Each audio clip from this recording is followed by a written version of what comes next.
Esta es la historia de un río que nace en los campos helados de la meseta tibetana. Considerado el cuarto río más importante de Asia, su cabecera, sin embargo, no fue descubierta hasta hace tan solo 6 años por el explorador y escritor francés Michel Peissel. A su paso por China se le conoce como Río Turbulento. Luego se adentra en Laos, donde recibe el nombre de Madre de las Aguas. En Camboya se le llama Agua Grande. Y por último, en su desembocadura en el mar de China Meridional, ya en tierras vietnamitas, los 9 dragones. Esta es la historia del río Mekong a su paso por el sureste asiático. Una tierra repleta de leyendas y de ciudades olvidadas, de efímeros imperios cuyos vestigios han perdurado al paso del tiempo, de tribus perdidas en los confines de la selva. Pero también es una tierra herida por el horror y la barbarie humana.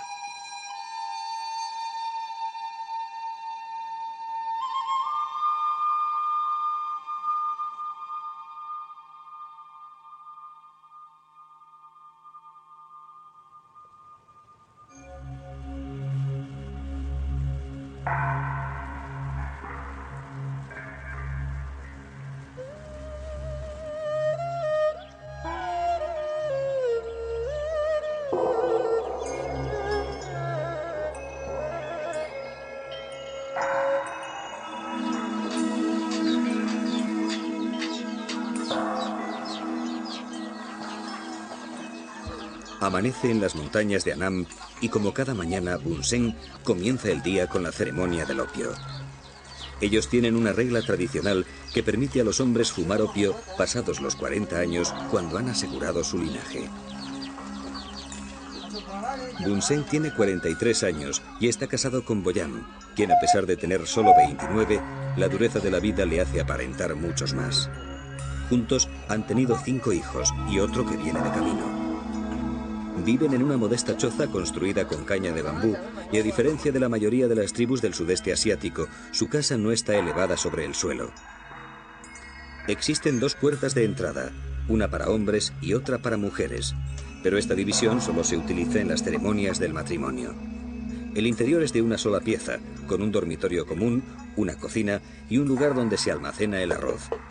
Las paredes no poseen ventanas y son utilizadas para colgar las cestas, los aperos de labranza, las plantas medicinales, la comida y los utensilios de cocina.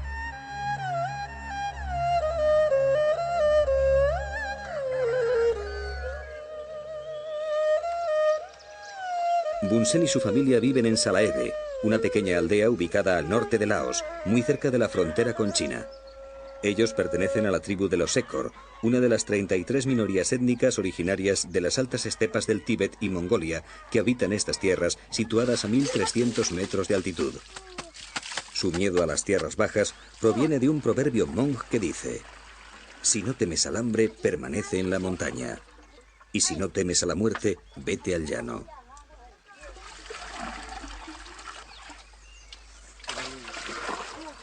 La actividad en el poblado comienza con la salida del sol. Pero a esta hora, las mujeres casadas ya llevan varias horas trabajando, limpiando la casa y preparando el fuego y la comida. Luego se reúnen en el manantial para recoger agua que transportan en cañas de bambú.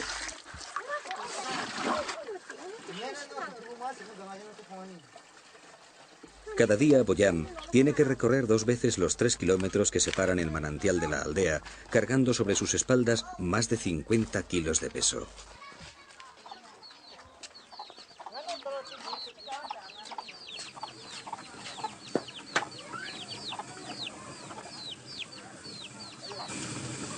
Mientras tanto, Chang Bang y Niai, las hermanas mayores de Boyam, muelen el arroz.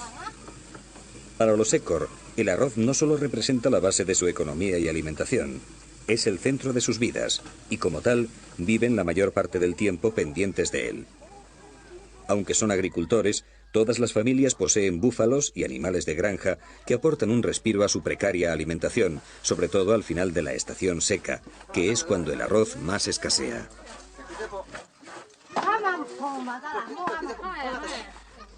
Pero hoy en Salaebe no es un día cualquiera. Hoy es 5 de febrero y las mujeres están preparando el arroz para celebrar el año nuevo. Luego prepararán pasteles especiales y licor de arroz. El arroz lo teñirán de rojo, verde y amarillo. El rojo representa la carne cruda, la sangre y el dragón.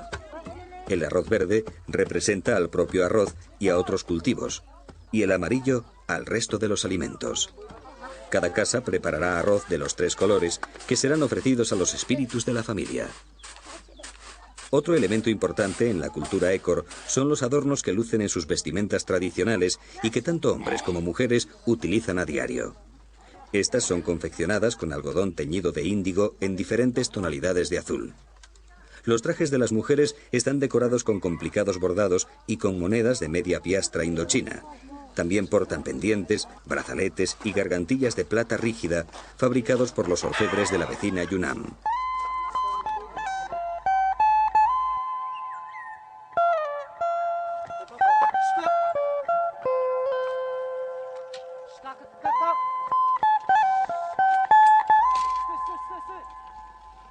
Pasadas las 11 de la mañana, por fin hace su aparición un hombre dispuesto a trabajar. Pronto llegarán las primeras lluvias y los campos deberán estar listos para plantar el arroz. Ellos decidieron comenzar las celebraciones del nuevo año hace varios días, y a las mujeres se les está agotando la paciencia. Ellas no solo limpian la casa, muelen el arroz, hacen la comida y van a por agua y leña, sino que también son las encargadas de educar y transmitir a los hijos las tradiciones de su cultura. Los Écor son muy respetuosos con el medio ambiente y solo hacen talas para crear nuevos campos de arroz cuando una pareja contrae matrimonio. A diario solo cortan la leña justa y necesaria para cocinar y calentarse, y aunque otras tribus vecinas han encontrado una buena fuente de ingresos vendiéndola a los madereros tailandeses y vietnamitas, los Écor respetan tanto su selva que las mujeres, cuando terminan de cortar leña, se ponen una hoja en la boca y le cantan una canción al bosque en agradecimiento a su generosidad.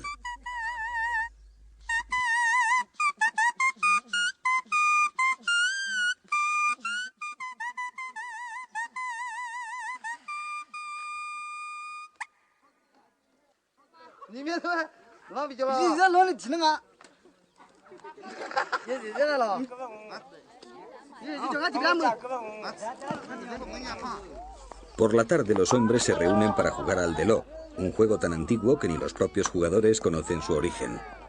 Al deló solo juegan 2 veces al año, durante las celebraciones del nuevo año y una vez recogida la primera cosecha de arroz.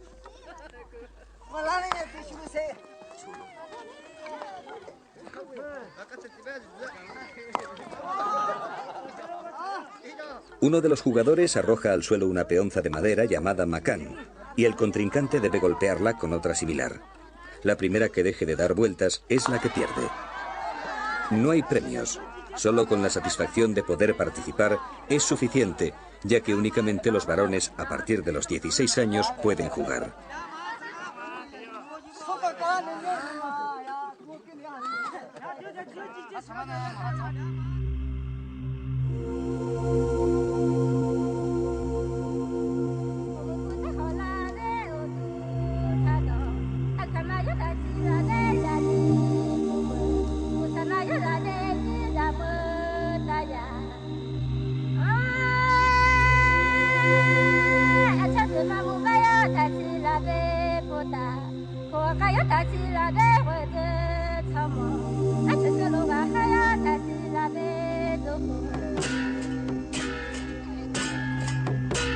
Al caer la noche, hombres, mujeres y niños cantan y bailan las danzas tradicionales. Los Écor son animistas, rinden culto a los ancestros y creen en la magia y en la reencarnación.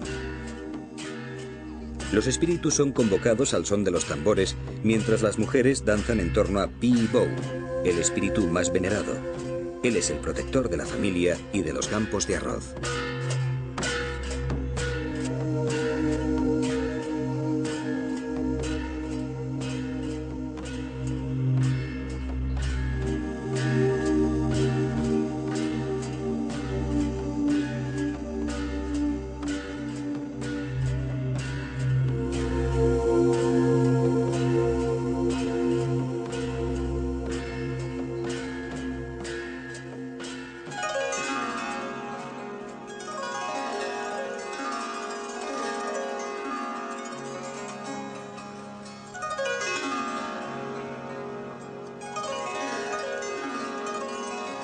El Mekong es el río de Buda, y de ello dan fe los miles de templos, pagodas y estatuas que salpican sus orillas. El 60% de los laosianos practican el budismo Theravada, introducido aparentemente en el país a finales del siglo XIII. Poco a poco se fue extendiendo entre las gentes de las tierras bajas, quienes en un principio eran reacios a aceptar este culto junto al suyo propio, Pi, el espíritu de la tierra.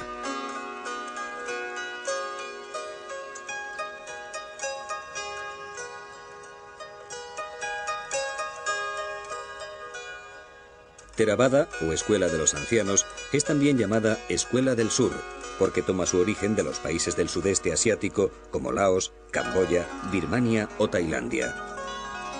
Según sus seguidores, las escuelas Theravada son menos corruptas que las escuelas Mahayanas, o escuelas del norte, en referencia a China, Mongolia, Nepal, Tíbet, Corea y Japón, quienes construyeron las primeras enseñanzas, expandiendo la doctrina tanto como se necesitaba.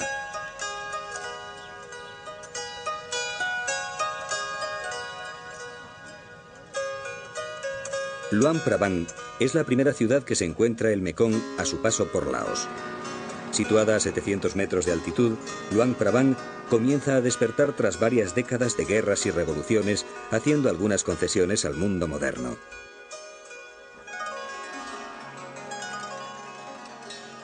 La riqueza de su arquitectura tradicional, representada en 32 templos, junto a los edificios coloniales construidos por los franceses en los años 20, han hecho posible que la UNESCO la declarara en 1995 Patrimonio de la Humanidad. Para preservar el estilo de la ciudad, la UNESCO trabaja con 2 arquitectos franceses y 5 laosianos, quienes se encargan de clasificar y restaurar los edificios ya existentes y evitar que las nuevas construcciones difieran de la arquitectura local. Así esta ciudad quedará como refugio de los últimos soñadores.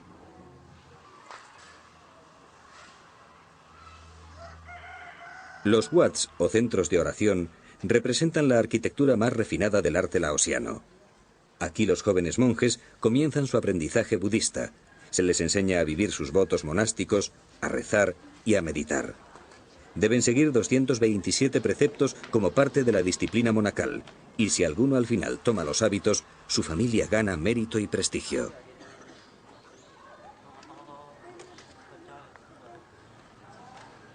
Socialmente está muy bien visto que los jóvenes budistas sean monjes durante un corto periodo de su vida, normalmente 3 meses, durante el cual tienen que adherirse a 10 votos que incluyen las tradicionales prohibiciones de robo, pereza, asesinato, intoxicación e implicaciones sexuales.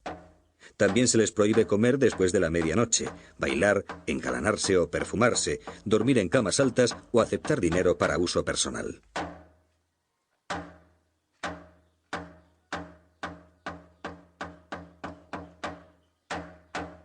Todas las posesiones de un monje deben provenir de la caridad de un laico, quien a su vez espera mejorar su suerte y asegurarse al menos un cierto número de reencarnaciones. El hacer méritos tiene tanta importancia en Laos como la actividad religiosa.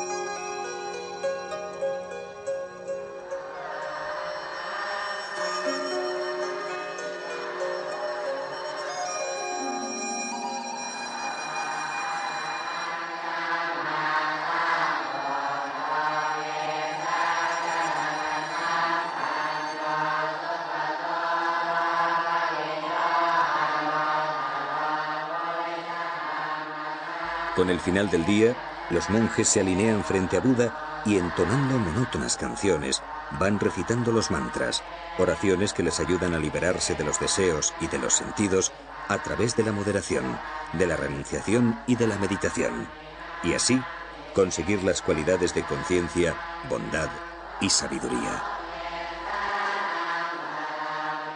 El budismo, más que una religión, es una filosofía o un camino con un único objetivo: alcanzar el nirvana, la extinción de todas las causas que provocan el sufrimiento, la insatisfacción y las enfermedades.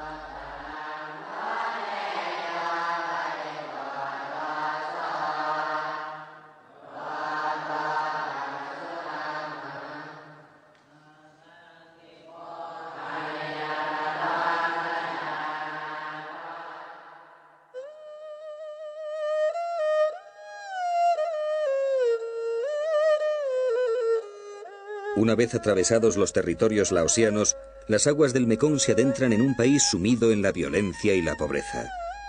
Escenario de convulsiones políticas, testigo de atrocidades bélicas y mortaja de atroces genocidios, poco queda en Camboya de aquel poderoso imperio que durante 5 siglos fue invencible, dominando una buena parte del sudeste asiático. En las selvas del norte del país se esconde el más increíble testimonio de lo que llegó a ser el Imperio Khmer. Angkor, la ciudad del bosque durmiente, uno de los más fabulosos monumentos arquitectónicos que existen en la Tierra.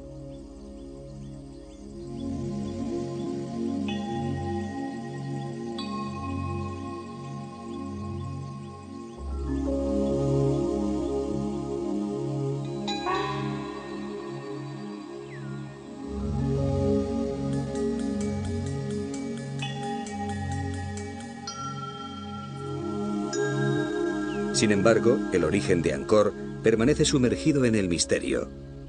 Los textos del Imperio Khmer, que se escribieron sobre hojas de palmera y pieles, no han podido sobrevivir a las duras condiciones de la jungla. Las únicas referencias que se tienen proceden de los relatos de viajeros chinos e indios y de algunas inscripciones que aún perduran en las piedras.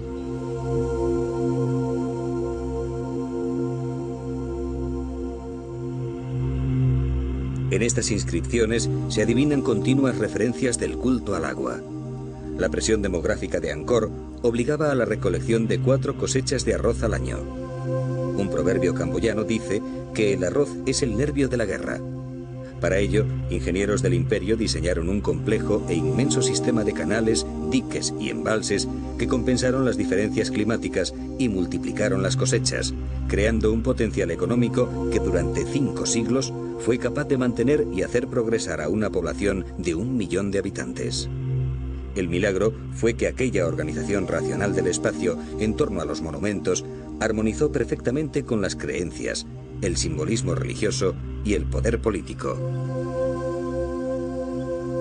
Fundada a principios del siglo IX por el rey Jayavarman II, Angkor fue la capital de Camboya hasta el siglo XV.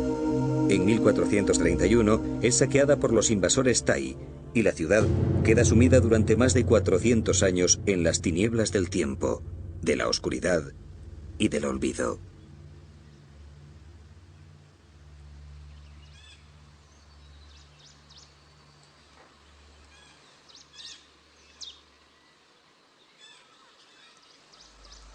En 1858, el francés Henri Mouhot la descubre al mundo occidental y 2 años más tarde, con la colonización francesa en Indochina, una serie de arqueólogos comienzan a estudiar y reconstruir la ciudad, desafiando a la naturaleza e intentando recuperar la obra de los antiguos reyes constructores.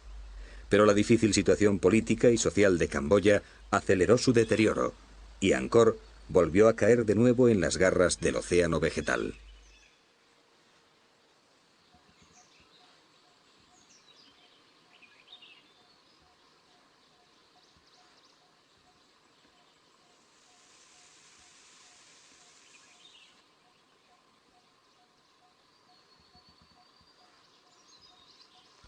Las entradas al recinto están vigiladas por los genios del cielo, 27 gigantes de piedra que flanquean ambos lados de la calzada que conduce a Angkor Wat, la cumbre del arte Khmer.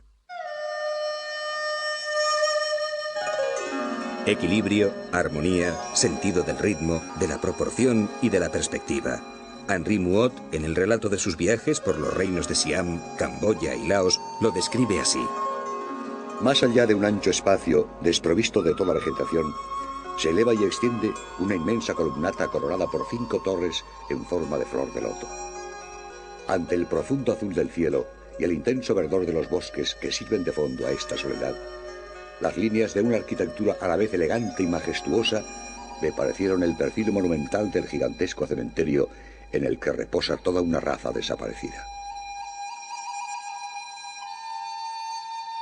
La belleza y femineidad de las apsaras, ninfas celestiales y hermosas bailarinas del universo acompañan al viajero en su caminar por Angkor Wat. Pero la historia reciente de Camboya está muy lejos de aquel esplendor de antaño. En 1975, Salot Sar, más conocido como Pol Pot, sumergió a sus ciudadanos hasta lo más profundo del infierno. Mientras la vecina Vietnam se encontraba inmersa en una encarnizada lucha contra el invasor americano, Pol Pot funda el clandestino Partido de los Trabajadores de Kampuchea, un movimiento ideado a principios de los años 50 en las aulas de la Universidad de la Sorbona de París, donde Pol Pot estudiaba gracias a una beca.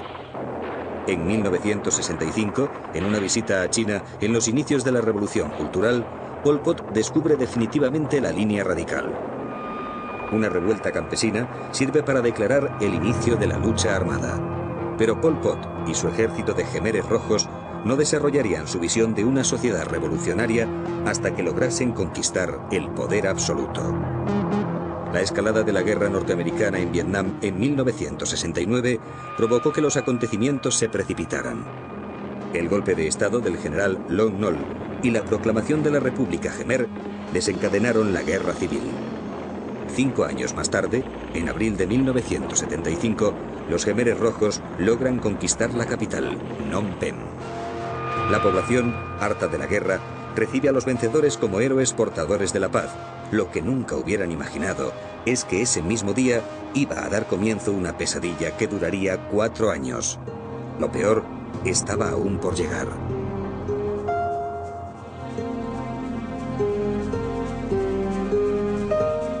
Inmediatamente comienza la evacuación masiva de la capital y la población es internada en comunas obligada a trabajos forzados, iniciándose un régimen de terror absoluto con la anulación de los derechos elementales. En cuestión de horas, Phnom Penh queda desierta, aboliéndose cualquier forma de propiedad. Los mercados, la moneda, los medios de comunicación, el teléfono y el correo desaparecieron.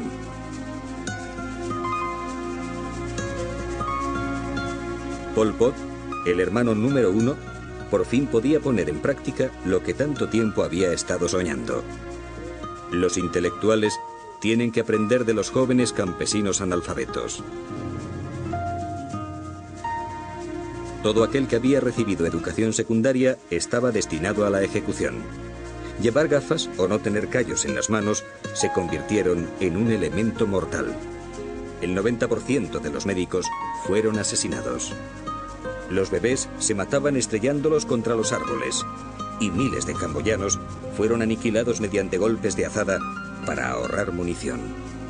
Las tierras de Camboya pronto se inundaron de cadáveres en un holocausto comparable al de Hitler o Stalin y que costó la vida a 2 millones de personas, es decir, a 1/3 de la población.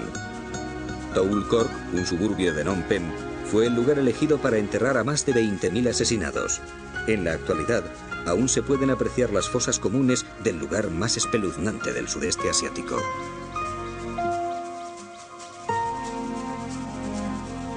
En el centro de Toul Kork, un monumento al horror recuerda lo que puede ser capaz de llegar a hacer el ser humano.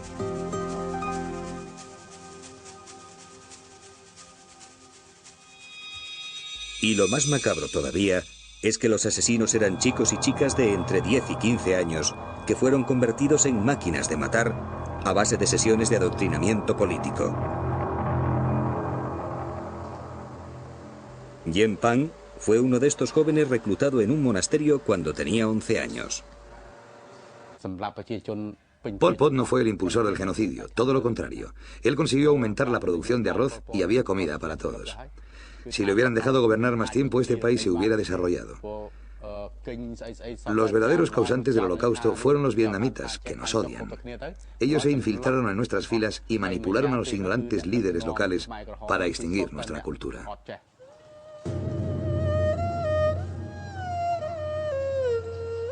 El colegio católico de Tuoles-Barí fue convertido por el régimen democrático de Kampuchea en el principal centro de detención e interrogatorios de la policía política. Conocido como S-21, representa el mayor símbolo del terror polpotista.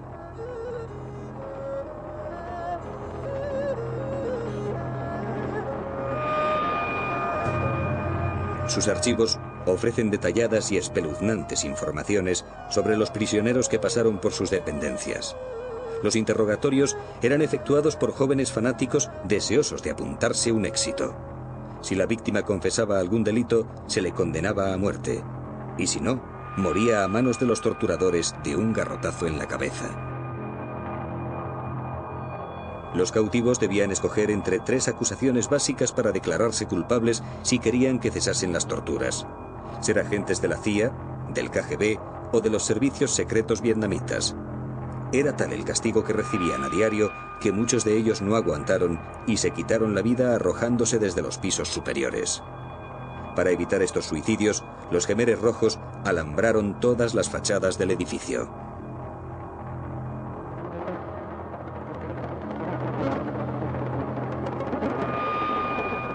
A la hora de aplicar las torturas, los verdugos no distinguían entre una frágil anciana, una inocente niña o un periodista extranjero que no pudo abandonar el país a tiempo. En 4 años, más de 17.000 personas fueron ejecutadas en el campo de concentración S-21.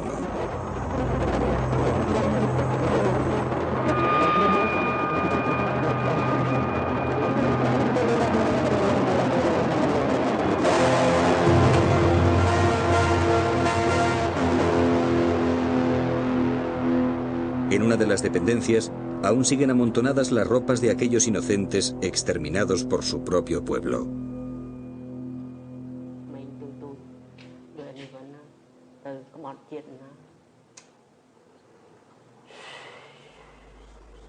Solo 2 personas lograron salir con vida de la cárcel gracias a sus habilidades artísticas. El escultor Im Cham se salvó porque debía terminar un busto de Pol Pot.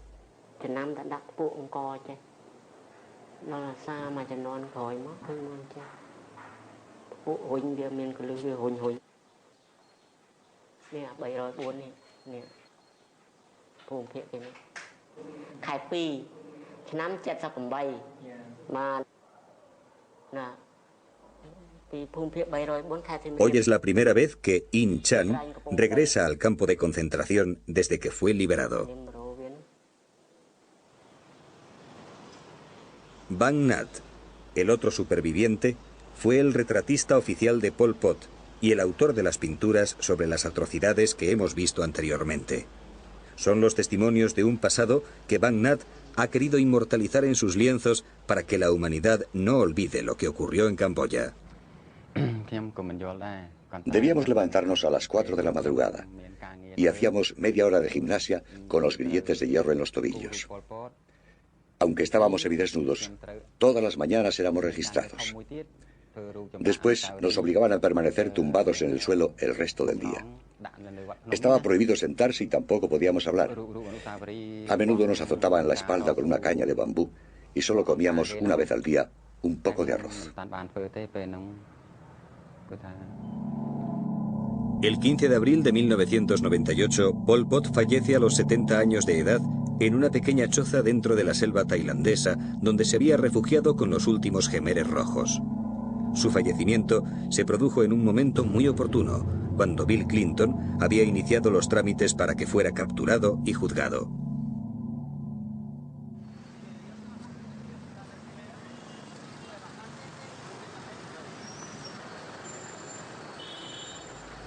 Aparentemente Phnom Penh ha vuelto a la normalidad, y sus calles, de nuevo, son un hervidero de vehículos y gentes deseosas de que por fin reine la paz. Pero no hay que olvidar que detrás de cada rostro y detrás de cada mirada se esconde una tragedia, porque cada uno de estos hombres y mujeres ha perdido al menos a un ser querido. Los supervivientes han superado físicamente el horror de aquellos años, pero han quedado profundamente marcados psicológicamente. Paralización por el miedo, violencia familiar, delincuencia juvenil, alcoholismo y drogas son algunas de las terribles herencias del antiguo régimen.